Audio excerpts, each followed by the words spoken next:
Welcome back mga katambalan, mga hot topic and issue pag-usapan natin. Update po tayo kay Barbie Fortesa at kay David Licauco kung saan nga po ay kapwa binigyan ng award itong sina Barbie at David ng Makabata Star at The Anak TV Shield Award 2025. Nakikita naman itong si Barbie na napakaganda ng kanyang suot at bago pa man magsimula ang award ay nag-post naman ng ilang mga photo ang stylish at kaibigan itong si Barbie na talaga namang napakaganda ng isang Barbie Fortesa at utang-utang ang kagandahan nito sa kanyang suot. At bigay naman ng ilang message itong si Barbie matapos nga ang pagtanggap ng award.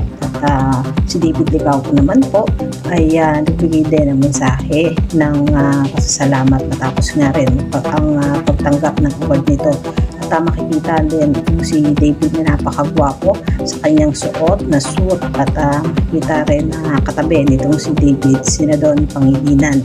At sa upuan naman ay magkasunod nga itong sina Barbie at David. Katabi naman itong si David, ang anak ni Aga Mulak na si Andres. At makikita naman na napakaseryoso nitong si David at Barbie na nakikinig bagamat hindi nga magkatabi sa kanilang inuupuan. Samantalang si David naman ay nagkaroon ng dinner kasama ang kanyang kapatid na nagse-celebrate ng kaarawan. At sa post nga itong si David ay nag-post din siya na napakasarap na menu ng Kuya Korea na kung saan ay nakakatakam yung mga menu na ipinakikita nga nitong si David sa kanyang social media para po sa Kuya Korea. O yung mga update natin ngayon kay David at kay Barbie. Kayo mga katambalan, ano masasabi nyo? Comment lang sa comment section pag-usapan natin.